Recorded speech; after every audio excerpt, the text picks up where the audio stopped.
إنك أنت العليم الحكيم رب اشرح لي صدري ويسر لي أمري واحلل عقدة من لساني يفقهوا قولي. Amma ba'du, hadirin hadirat yang dirahmati Allah, semoga amal ibadah kita diterima oleh Allah Subhanahu wa taala. Amin ya rabbal alamin. Pagi hari ini kita lanjutkan pengajian kitab Al-Arba'in An-Nawawiyah, kumpulan hadis-hadis 40 yang dikumpulkan oleh Al-Imamun Nawawi Al-Dimashqi. Kita sampai pada hadis yang ke-23. Hadis ini diriwayatkan oleh Abi Malik Al-Harith bin Asim Al-Ash'ari radhiyallahu anhu. Tema hadis ini adalah sebutan dari seluruh amal-amal kebaikan. Qala Rasulullah sallallahu alaihi wasallam, at-tuhu syatrul imani. Bersuci itu sebagian dari iman. Walhamdulillahi tamla'ul mizan. Ungkapan alhamdulillah itu dapat memenuhi timbangan kita kelak di akhirat. Wa subhanallah walhamdulillah. Ungkapan subhanallah dan alhamdulillah tamla'ani, dapat memenuhi dua tempat, yaitu ma bainas samawati wal ardi, antara langit dan bumi. Wassalatu nurun, salat dapat menjadi cahaya. Wassadaqatu burhanun, sedekah itu menjadi bukti. Wassabru diyaun, sabar itu menjadi cahaya. Wal Qur'anu hujjatun laka au alaika. Quran bisa menjadi hujjah penguat kita atau hujjah yang menghancurkan kita. Kullun nasi yaghdu, semua orang akan berjalan. Fabai'un nafsahu famu'tiquha aw mubiquha, dia akan menjual dirinya untuk membebaskan dari siksa api neraka, atau bahkan melakukan untuk mendekati siksa api neraka. Hadirin hadirat yang dirahmati Allah. Pertama, Rasulullah sallallahu alaihi wasallam menyebutkan bahwasanya at-tuhuru syatrul imani. Bersuci itu adalah bagian dari iman. Sebagian ulama mengartikan bersuci itu adalah nisful imani, separuh dari keimanan. Kalau kita mencari hadis an-nazafatu minal iman, itu tidak ketemu. Ketemunya ya hadis ini. At-tuhuru syatrul imani. Bersuci itu bagian dari iman. Bahkan menyatakan separuh dari iman. Dalam hadis yang lain adalah al-wudu'u syatrul imani. Wudu itu separuh dari keimanan seseorang. Dalam hadis yang lain berbunyi isbaghul wudu'i. Apa isbaghul wudu'? Menyempurnakan wudu itu separuh dari iman. Hadirin hadirat yang dirahmati Allah. Apa yang dimaksud menyempurnakan wudu? Basuhan pertama wudu itulah yang menghapuskan hadas. Ada najis, ada hadas. Kalau najis yang kita sentuh kotor, ini namanya najis. Kotoran hewan atau kotoran yang lainnya ada di lantai atau ada di baju, ada di badan. ketika kita hilangkan, kita adalah menghilangkan najis. Akan tetapi tubuh kita bersih. Tapi terkadang ada hadas. Maka ada hadas kecil, ada hadas besar. Sehingga hadas kecil, hadas besar dihilangkan dengan wudu, dihilangkan dengan mandi besar. Basuhan pertama wudu ketika kita ke wajah, basuhan pertama itulah yang menghilangkan hadas. Basuhan kedua dan ketiga itu adalah untuk mendapatkan pahala dari Allah Subhanahu wa ta'ala. Para ulama menyebutkan mujarradul ajri. Basuhan kedua dan ketiga itu hanya menginginkan pahala dari Allah Subhanahu wa ta'ala. Maka secara fikih kita membasuh 1 kali wajah, membasuh 1 kali tangan, mengusap 1 kali sebagian kepala, membasuh 1 kali kaki, itu hanya menghapuskan hadas, tetapi tidak mendapatkan kelebihan pahala. Sama seperti kita mandi wajib. Pertama kali kita mengguyurkan air, guyuran pertama itulah yang menghilangkan hadas. Hadas itu tidak bisa disentuh oleh tangan, tidak bisa disentuh oleh siapapun.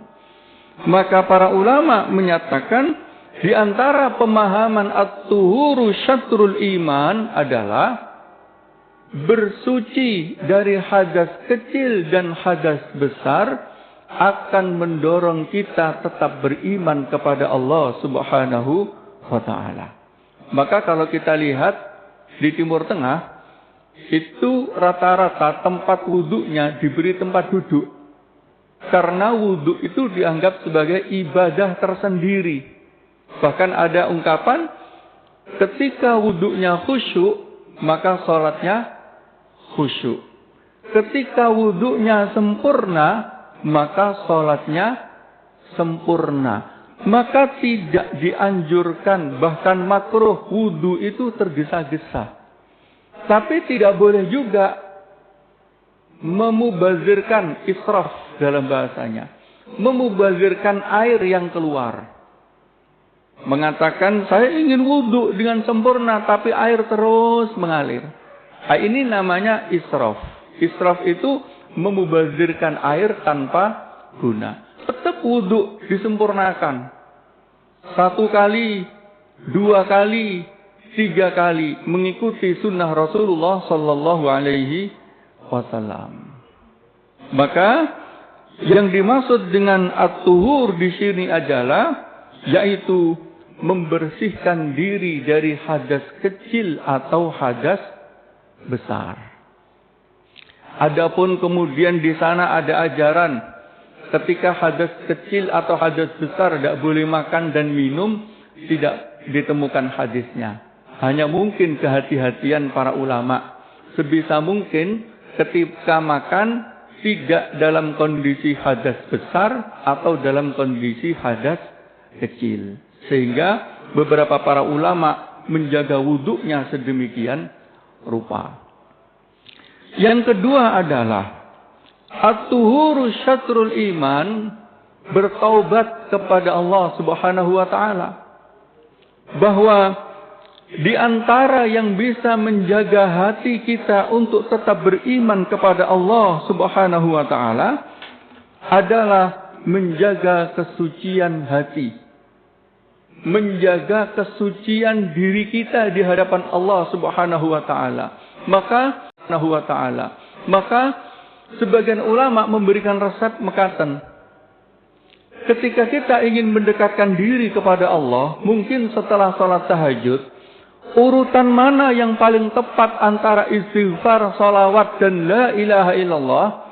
Sebagian para ulama tasawuf memberikan ajaran demikian. Ketika kita setelah selesai salat tahajud, sebaiknya adalah dimulai dengan istighfar, dengan ungkapan Astaghfirullahal azim alladzi la ilaha illa huwal hayyul qayyum wa atubu ilaih. Artinya, ketika menghadap kepada Allah Subhanahu wa taala dimulai dengan istighfar.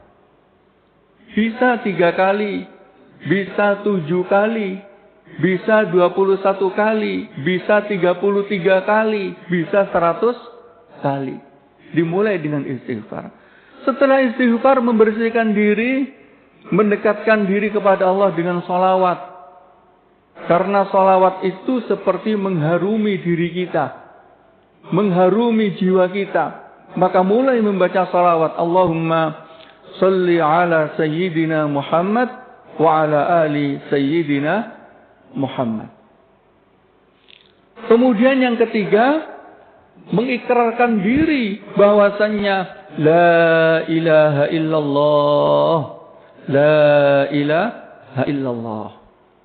Artinya, ketika menghadap kepada Allah untuk memperbaharui iman dengan mengungkapkan la ilaha illallah, sebaiknya dimulai pertama membersihkan diri, kedua mengharumi jiwa dan diri kita dengan salawat, ketiga mengikrarkan ulang, memperbaharui ulang iman kita di hadapan Allah Subhanahu wa taala dengan ungkapan la ilaha illallah.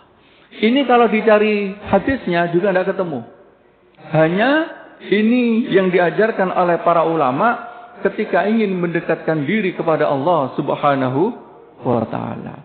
Andaikan kita langsung mengucapkan la ilaha illallah. Kenapa? Karena la ilaha illallah perintah Rasulullah. Jaddidu imanakum. Perbaruilah imanmu dengan la ilaha illallah. Apakah boleh? Boleh. Terserah, bebas. Hanya pengalaman para ulama suluk untuk mendekatkan diri kepada Allah rata-rata pertama dengan membersihkan diri terlebih dahulu. Ini adalah salah satu untuk mendekatkan diri kepada Allah Subhanahu wa taala, yaitu satu dengan wudu atau mandi besar, kedua dengan bertobat kepada Allah Subhanahu wa taala. Maka ketika kita sudah menjaga separuh iman, separuh yang lain adalah tetap menjaga iman ini ada di dalam diri kita hingga kelak dijemput oleh Allah Subhanahu wa taala. Kemudian walhamdulillahi tamla'ul mizan. Ungkapan alhamdulillah, sebagian ulama menyatakan alhamdulillah di sini adalah bacaan surat Al-Fatihah. Bacaan surat Al-Fatihah itu dapat memenuhi timbangan kita kelak di akhirat. Jadi ketika kita ingin menghitung-hitung amal ibadah kita, ya Allah, kira-kira ibadahku ini lebih banyak ibadahnya atau lebih banyak maksiatnya. Ketika dalam pikiran kita, ya Allah, kayaknya lebih banyak maksiatnya, maka perbanyak membaca surat Al-Fatihah, yaitu dengan sebutan walhamdulillah. Karena sebagian ulama menyatakan Al-Fatihah itu dimulai dengan alhamdulillah, bukan dari bismillahirrahmanirrahim. Ulama yang lain menjelaskan bahwa yang dimaksud alhamdulillah di sini adalah ridho dengan pemberian dari Allah Subhanahu wa taala. Ketika ridho dengan takdir Allah yang baik dan buruk, ridho dengan pemberian Allah yang saat ini diberikan kepada kita, ridho yang saat ini kita berada di masjid Allah, ridho dengan apa yang ada di dalam keluarga kita. Orang-orang yang bisa ridho, legowo, senang dengan pemberian Allah pada saatnya lebih berat, itu munculnya rasa hasud, munculnya rasa dengki, munculnya rasa benci di antara sesama kita. Maka kata alhamdulillah tidak hanya diterjemahkan hanya ungkapan alhamdulillah, tetapi diterjemahkan dengan ridho dengan segala pemberian Allah. Sehingga dia mengucapkan segala puji bagi Allah yang telah memberikan segala sesuatu ini. Maka termasuk golongan orang yang paling bahagia adalah ketika dia sudah dapat mengamalkan rukun iman yang keenam, yaitu ridho dengan takdir Allah, baik itu yang baik atau itu yang buruk. Selanjutnya adalah wa subhanallahi walhamdulillahi tamla'ani au tamla'u ma bainas samawati wal ard. Ungkapan subhanallah dan alhamdulillah itu pahalanya bisa memenuhi langit dan bumi jika dikonkretkan. Pahala itu kan abstrak. Ketika dikonkretkan ungkapan subhanallah dan alhamdulillah, itu pahalanya bisa memenuhi langit dan bumi. Di dalam penjelasan lain, kata subhanallah artinya adalah maha suci Allah. Apa yang dimaksud maha suci Allah? Sungguh Allah tidak sama dengan segala sesuatu yang ada di dunia ini. Allah maha besar, tetapi besarnya Allah tidak sama dengan besarnya gunung. Allah maha hebat, tetapi kehebatan Allah tidak ada yang menyamai dengan kehebatan siapapun di dunia ini. Allah maha hak yang disembah, maka tidak boleh dipersamakan dengan sesembahan-sesembahan yang lain. Artinya, maha suci Allah adalah maha suci Allah dari sifat-sifat yang ditempelkan oleh orang-orang kafir yang tidak mengerti siapa Allah. Kadang kan orang-orang yang tidak mengerti siapa Allah, itu Allah dibayangkan dengan gunung yang besar. Allah dibayangkan dengan pohon rindang yang tinggi. Allah dibayangkan dengan aliran sungai yang tidak pernah berhenti. Di Mesir dan di negara Afrika itu meyakini bahwa sungai Nil itu Tuhan. Karena kehidupan mereka berasal dari sungai Nil. Andai kan sungai Nil itu tidak ada, juga tidak bisa hidup. Maka animisme dan dinamisme mereka meyakini bahwa sungai itu Tuhan. Maka ketika kita mendengarkan keyakinan orang yang menyatakan sungai Nil itu Tuhan, syariat kita yang mendengar sebagai orang yang beriman kepada Allah adalah ungkapan subhanallah, maha suci Allah dari sifat-sifat yang diutarakan orang-orang yang menuhankan sungai Nil. Ketika kita melihat orang yang masih, mohon maaf, memberikan sesajen-sesajen di pohon-pohon atau di punden-punden, atau bahkan mereka masih muslim. Ketika mereka melakukan itu, kita yang melihat syariat yang paling tepat diperintahkan pada kita orang muslim mukmin adalah subhanallah, maha suci Allah dari segala yang mereka sifati. Membawakan kopi, membawakan makanan, punya keyakinan akan diminum dan dimakan. Itu juga ketika kita melihat syariat yang tepat untuk kita pada saat melihat itu adalah subhanallah, maha suci Allah yang telah menciptakan alam barzakh. Alam barzakh tidak seperti yang dibayangkan orang-orang yang ada di dunia ini. Maka seorang hamba yang memahami kata subhanallah dengan benar, memahami kata alhamdulillah, bersyukur dan ridha dengan pemberian Allah, maka pahalanya memenuhi langit dan bumi. Maka sebagian ulama mengatakan begini, bisa jadi orang alim itu, seorang wali, mengucapkan kata alhamdulillah satu kali, itu sama pahalanya dengan orang yang belum mengerti mengucapkan alhamdulillah 100 kali. Karena apa? Karena tadabburnya, karena pemahamannya. Ada mengucapkan subhanallah, subhanallah, subhanallah 100 bahkan 1000 kali. Seorang alim yang mengerti itu bisa jadi hanya mengucapkan subhanallah satu kali dengan pemahaman penghayatan yang kuat, pahalanya melebihi yang 100 kali atau 1000 kali.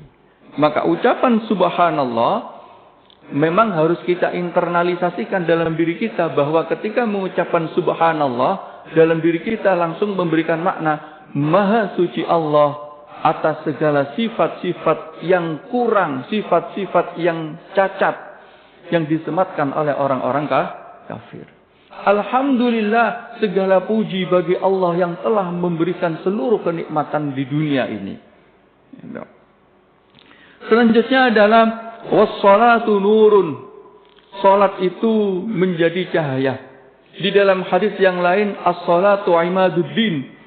Salat itu sebagai tiangnya agama. Tapi di sini disebutkan as-salatu nurun. Bagi siapa? Bagi orang yang menjalankannya.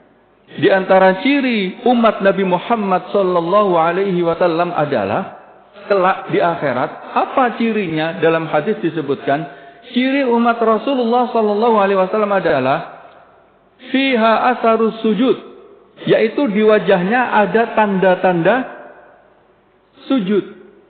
Nah, pertanyaannya, apakah tanda itu yang hitam di dunia saat ini? Para ulama sepakat tanda itu tidak muncul di dunia, tetapi tanda itu akan muncul kelak di akhirat. Bisa jadi sekarang di dunia tidak muncul tanda hitam, tetapi kelak di akhirat muncul dengan izin Allah Subhanahu wa taala. Artinya tidak ada satupun para ulama yang memberikan arti bahwa asarus sujud itu adalah hitamnya jidat, hitamnya jidat yang di sini. Tapi jika dia kemudian memang benar-benar karena sujud dan menghitam, itu atas kehendak Allah. Tapi yang tidak baik, sujudnya tidak lama, tapi dibentur-benturkan, jadi hitam itu. Artinya adalah hadis-hadis yang menunjukkan tanda umat Rasulullah nanti adalah asarus sujud, itu muncul bercahaya di hadapan Allah Subhanahu wa taala. Sekarang saja kita bisa melihat orang yang sholat dan tidak sholat, itu cahaya wajahnya kelihatan di dunia. Dari apa? Dari senyumnya, dari bersih wajahnya. Apalagi nanti kelak di akhirat. Was-sadaqatu burhanun. Dan sedekah itu menjadi bukti pembenar atas keimanan kita. Maka kata sedekah itu sama dengan sedekah yang artinya membenarkan. Maka orang yang bersedekah itu hakikatnya sedang membenarkan imannya bahwasanya aku benar-benar beriman kepada Allah Subhanahu wa taala. Maka ketika dia benar-benar beriman, di saat itulah dia membuktikan dirinya aku melakukan sedekah. Ada sedekah wajib, ada sedekah sunnah. Was-sabru diyaun. Sabar itu bisa menjadi pelita. Mirip dengan sholat. Sholat itu menjadi cahaya. Sabar itu menjadi pelita. Di dalam Al-Quran dikatakan tidak ada orang yang mampu mendirikan sholat dengan sungguh-sungguh kecuali mereka orang-orang yang sabar. Sabar atas dinginnya malam. Sabar atas kantuknya pagi. Sabar atas malasnya diri. Sabar atas tantangan berjalan menuju masjid. Maka sungguh tidak dapat mendirikan sholat dengan sesungguh-sungguhnya kecuali mereka orang-orang yang bersabar. Maka akan mirip. Sholat itu membawa cahaya, sabar membawa pelita. Lalu kemudian wal Qur'anu hujjatun laka au alaika. Quran itu menjadi hujjah baik bagi kita atau buruk bagi kita. Pertama para ulama menjelaskan begini. Kalau kita ditakdir Allah Subhanahu wa taala memiliki Al-Quran itu bisa menghafal Al-Quran atau bisa membaca Al-Quran, maka kita kena khitab untuk menjaga Al-Quran itu. Nanti kelak di akhirat, pahala Al-Quran itu diwujudkan dalam bentuk orang laki-laki yang akan menemani kita kelak di alam kubur, bahkan kelak di akhirat. Maka seorang hamba yang bisa menghafalkan Al-Quran dan hafal, tugasnya adalah mengulang-ulang hafalan tersebut. Bisa membaca, mengulang-ulang bacaan tersebut. Bisa memahami, melaksanakan di dalam kehidupan sehari-hari. Nah, ini menjadi hujjatun laka. Menjadi hujjah yang baik bagi kita semua. Tetapi bisa menjadi hujjatun alaika. Yaitu menjadi mara bahaya bagi kita. Apa? Ketika kita diberikan kemampuan membaca Al-Quran. Ketika kita diberikan kemampuan menghafal Al-Quran. Ketika kita diberikan kemampuan memahami Al-Quran tidak mengamalkannya, maka itu menjadi hujjatun alaika. Menjadi apa? Menjadi bahaya bagi diri kita. Maka ketika kita memiliki Al-Quran, kan ayatnya warattilil Qur'ana tartila, maka bacalah Al-Quran itu dengan tartil. Artinya begini, apakah baca Quran harus membawa mushaf? Tidak harus. Panjenengan ketika berangkat, aduh ke kantor tadi belum baca Quran. Sudah sambil nyetir, sambil sepedahan, yang diingat apa? Diingat Al-Fatihah, diingat Al-Kafirun, diingat An-Nasr, diingat. Yang diingat itulah dibaca dulu. Untuk apa? Menggugurkan bahwasanya kita mendapatkan perintah warattilil Qur'ana tartila. Menggugurkan kewajiban itu. Sebab kalau kita tidak baca, bisa menjadi hujjatun alaika. Malah menjadi bahaya bagi diri kita. Ini yang pertama. Yang kedua, Al-Quran itu dibaca sesuai dengan niat pembacanya. Ini sepakat. Para ulama menjelaskan seperti ini semua. Para mufassirin juga. Bahwa Al-Quran itu bisa dibaca sesuai dengan niat pembacanya. Kalau pembacanya niat untuk mendapatkan petunjuk dan hidayah, insya Allah pasti akan diberikan petunjuk dan hidayah. Tapi kalau pembacanya ingin mengkritik Al-Quran, pasti juga ketemu cara-cara untuk mengkritik Al-Quran. Bahkan pembacanya untuk mensihir orang lain, bahkan ngapunten, di antara mahabbah untuk menundukkan perempuan yang dicintai, itu kadang juga menggunakan ayat Al-Quran. Artinya apa? Al-Quran juga bisa digunakan hal-hal yang buruk kalau niatnya buruk. Saya teringat tahaddusan bin ni'mah.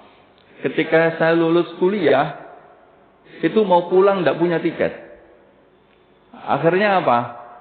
Nggak ada pekerjaan, kegiatan sudah selesai semua. Sudahlah, baca Quran aja. Baca Quran, deres sambil baca, pokoknya saya target 3 hari khatam. Jadi sehari 10 juz. 10 juz. Sampai putaran kedua, 10 juz, khataman yang kedua, itu mungkin saking pengennya pulang ya. Jadi niatnya nggak terucap, tapi seakan-akan ya Allah mosok baca Quran baca seperti ini nggak dapat tiket ya. Sudah putaran kedua khatam, ada yang nelpon teman saya orang Nigeria.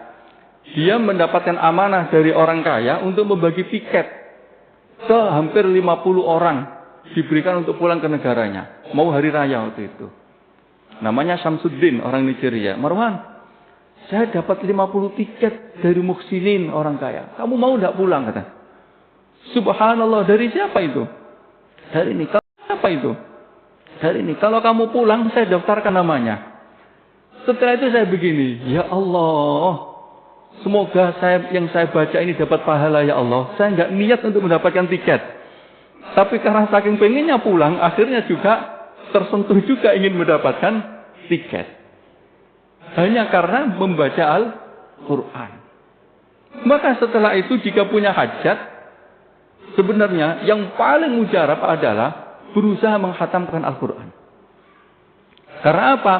Quran itu bisa dibaca sesuai dengan niat kita masing-masing. Nah, kemudian para ulama mengajarkan kalau tidak bisa semua, ya sudah cukup Yasin, atau cukup Al-Waqiah, atau cukup Al-Mulk.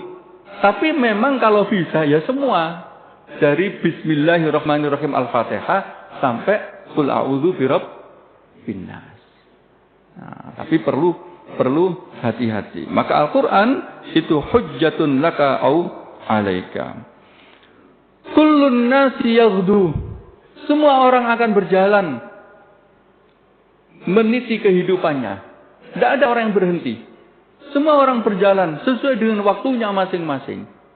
Nah, fabai'un nafsahu, maka setiap orang akan menjual dirinya. Menjual dirinya dalam ketaatan atau menjual dirinya dalam kemaksiatan. Pilihannya hanya itu.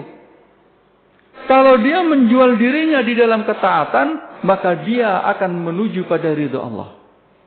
Kalau dia menjual dirinya ke dalam kemaksiatan, maka dia menjual dirinya untuk masuk ke dalam neraka.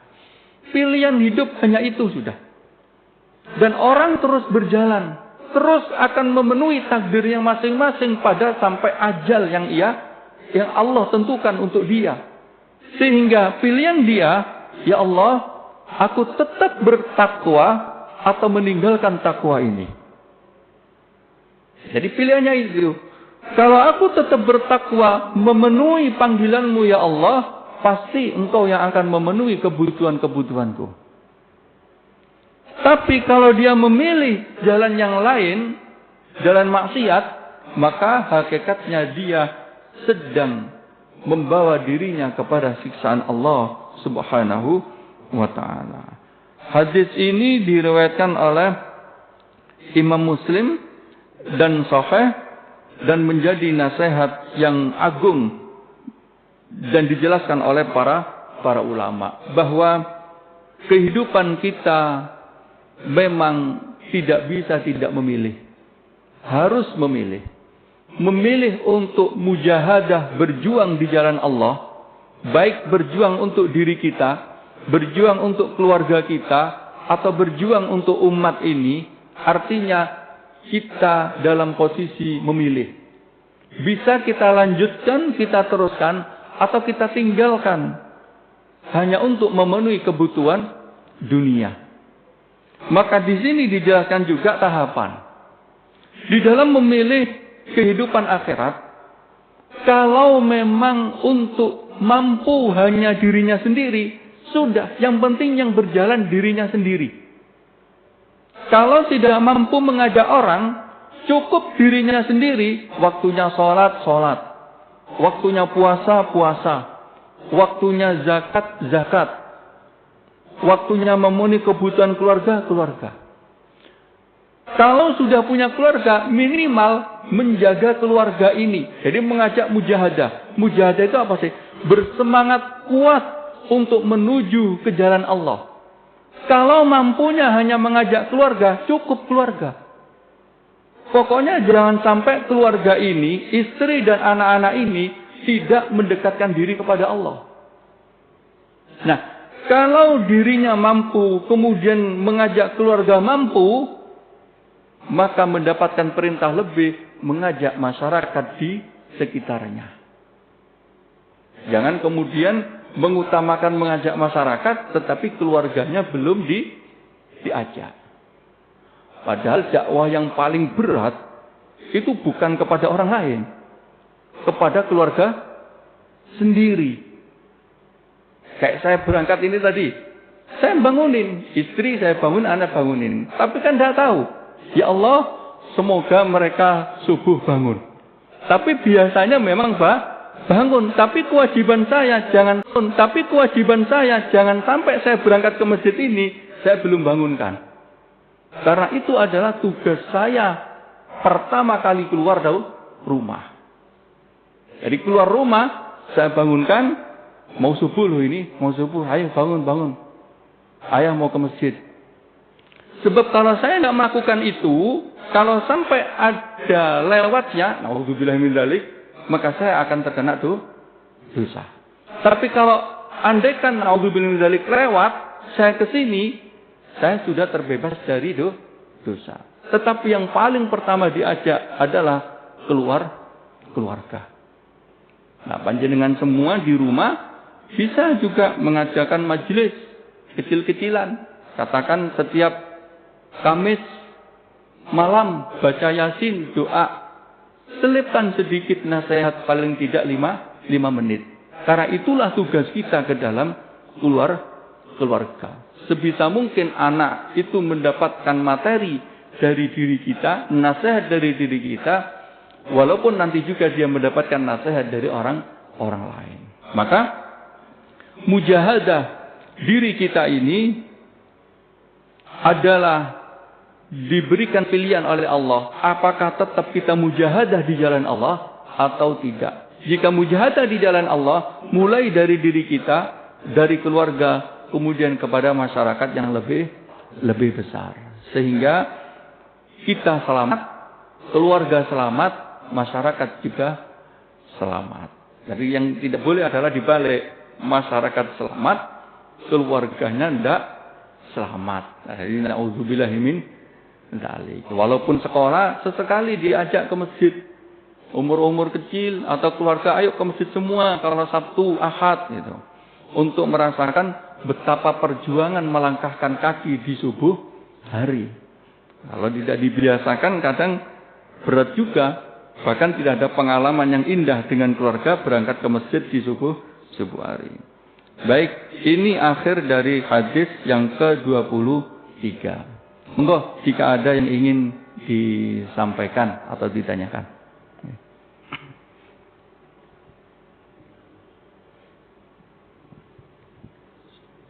Assalamualaikum warahmatullahi wabarakatuh. Waalaikumsalam warahmatullahi wabarakatuh. Pak Ustadz, sebetulnya kita mengenal kalimat thayyibah itu ada 3. 1, pujian kepada Allah. Yang kedua, sholawat. Yang ketiga, istighfar.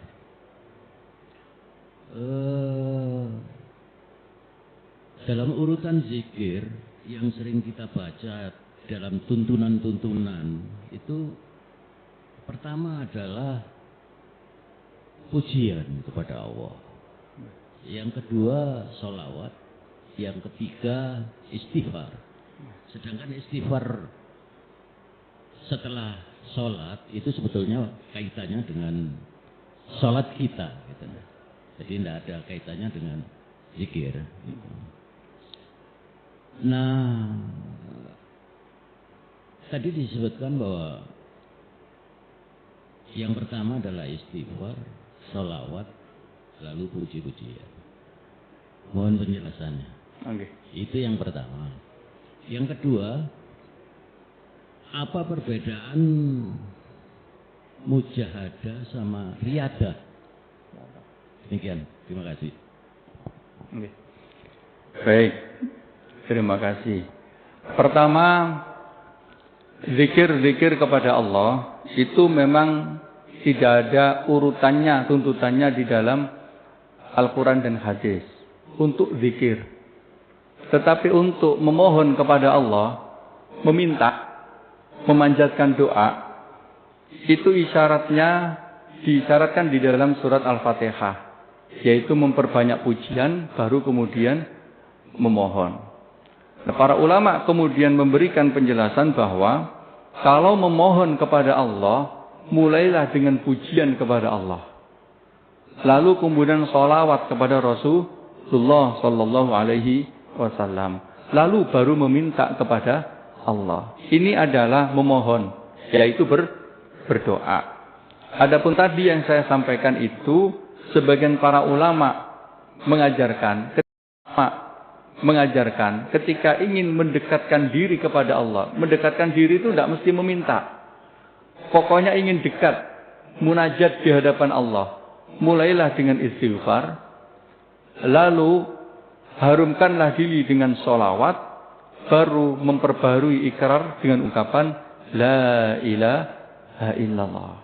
Atau kemudian ditambah dengan Asmaul Husna, Yang lain-lain, ya Latif, ya Badi, ya Mujib, ya Razzaq, ya Fattah, ya Alim, atau yang lainnya. Itu dalam konteks mendekatkan diri kepada Allah. Jadi hanya mendekatkan diri, belum sampai pada taraf meminta. Adapun kemudian nanti tidak mengikuti itu, ya monggo, boleh. Sebagian ulama mengatakan berzikir itu seperti maidatut ta'am, hidangan makanan. Kalau memang inginnya la ilaha illallah, ya sudah, la ilaha illallah. Kalau inginnya astaghfirullah, ambil saja astaghfirullah. Malah sebagian para ulama ngeten, ngapunten. Zikir tawaf yang di haji itu, sebagian ulama nggih, saya tidak bilang semua, sebaiknya dihilangkan. Kenapa? Karena jangan sampai mengira zikir itu menjadi rukun. Padahal rukunnya tawaf kan muter aja. Gara-gara kemudian ada zikir putaran pertama, putaran kedua, putaran ketiga, yang mau umroh itu tidak berani umroh. Aku durung iso maca doa ya kayak gitu.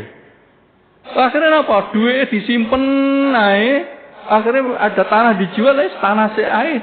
Nah jadi umroh gara-gara takut zikirnya banyak. Maka ustadz-ustadz ulama-ulama yang agak nakal kadang, tidak usah zikir-zikiran bu, yang penting muter ya. Kadang ngenten bener ya.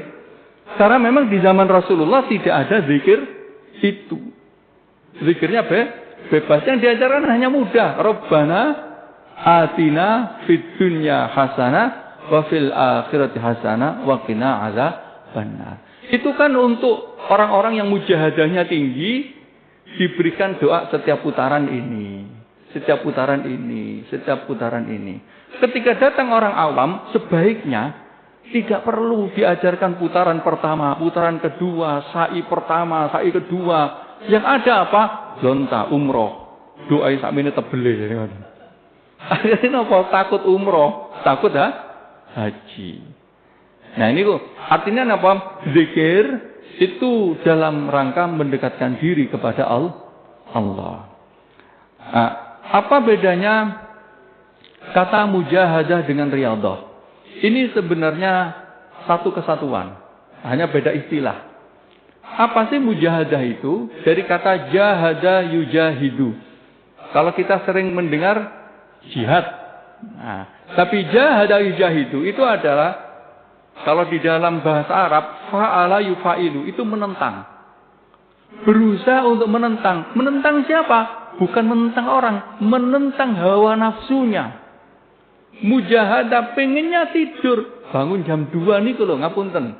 Walaupun sudah istiqomah, kalau jam 2 bangun, itu kadang masih, ya Allah, kalau nggak langsung bangun, saya tidur lagi nih. Apalagi yang masih pertama kali, wah itu perjuangannya antara diri dan hawa nafsunya sangat kuat sekali. Atau dari perjalanan panjang. Maka kata mujahadah adalah berjuang di jalan Allah untuk memerangi hawa nafsunya. Hawa nafsunya apa?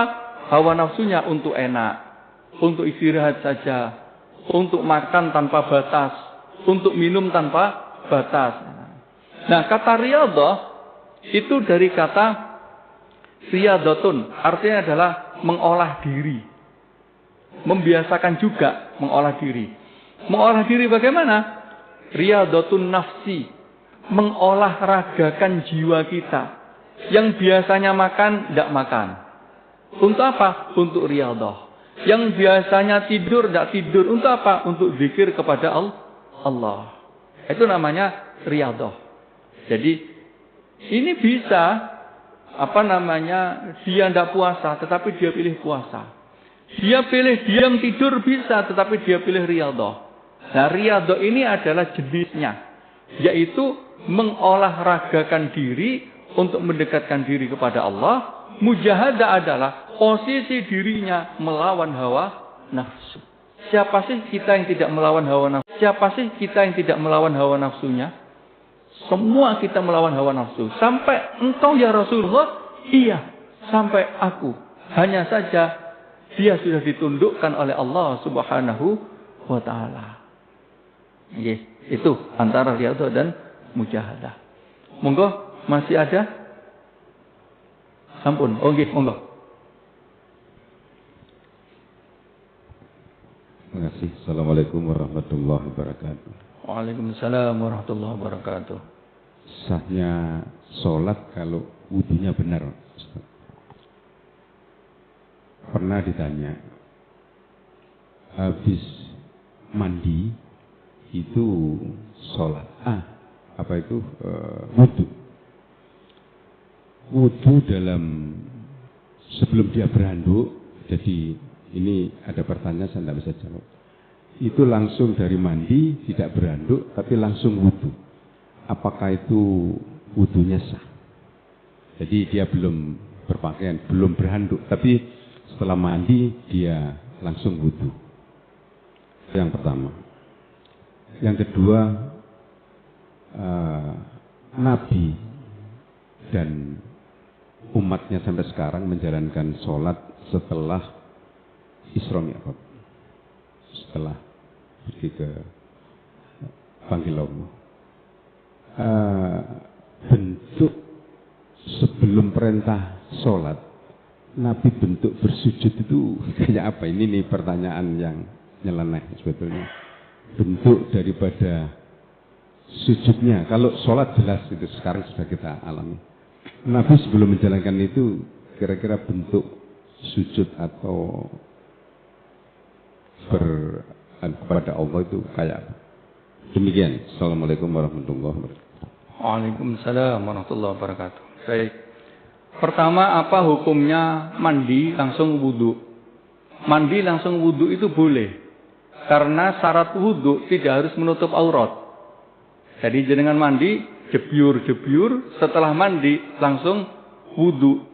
Karena wudu itu tidak harus menutup aurat. Jadi wudu langsung baru handuan, itu boleh. Bahkan dalam Minhajut Thalibin itu orang yang mandi besar ini, jeblung ke kolam atau ke sungai, jebyur.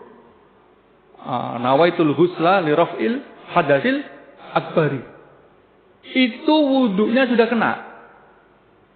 Jenengan kalau mandi besar, hadas besar, andaikan tidak wudu lagi, sudah boleh. Tetapi ngapunten kadang, kalau mandi besar, mosok nggak kepegang alatnya. Akhirnya kepegang, maka dia wudunya karena dia sudah hadas kecil. Karena megang alat kelaminnya, membersihkan tadi itu. Tapi kalau diakhiri dengan niat hadas besar, terus tidak megang sama sekali, maka tidak usah wudu, boleh. Tapi jarang yang dengar seperti ini. Jarang. Karena apa? Sulit. Mempraktekannya itu juga sulit. Tidak mungkin kecuali masuk ke kolam renang. Jebyur, keluar, mentas, langsung handuan. Nah itu.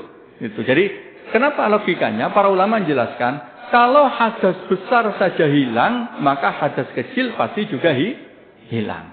Tapi kalau hadas kecil hilang, belum tentu menghilangkan hadas besar. Makanya disunahkan rentetan mandi besar itu, satu, disunahkan wudu dulu. Setelah wudu, sebelum wudu menghilangkan kotoran-kotoran, terus wudu. Setelah wudu baru mandi. Tapi sunnah ini jarang dipraktekkan. Langsung aja mandi. Itu jawaban tentang wudu setelah mandi. Yang kedua tentang bagaimana sholat Rasulullah Sallallahu Alaihi Wasallam. Rasulullah itu sudah sholat, walaupun belum Isra Mi'raj itu sudah sholat, sudah melakukan sholat. Hanya perintah sholat 5 waktu itu setelah peristiwa Isra dan Mi'raj. Para ulama menyatakan bahwa sholat khasnya umat Nabi Muhammad adalah ada rukuknya. Umat terdahulu berdiri sama sujud. Sama sujudnya. Tetapi tidak ada rukuk. Nah, yang umat Nabi Muhammad itu sholat, terus ada rukuk, ada sujud. Karena rukuk itu paling berat bagi orang-orang terdahulu. Wallahu alam riwayatnya karena memang itu berada pada bagian berita-berita sebelum Rasulullah SAW menjadi nabi. Tapi Rasulullah sudah melakukan sholat. Sujudnya bagaimana? Sama, sujudnya seperti sujud sekarang ini.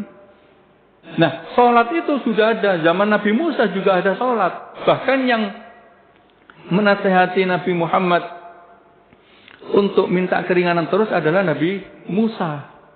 Udah minta kurangi lagi. Sampai 5 itu loh minta disuruh ngurangi.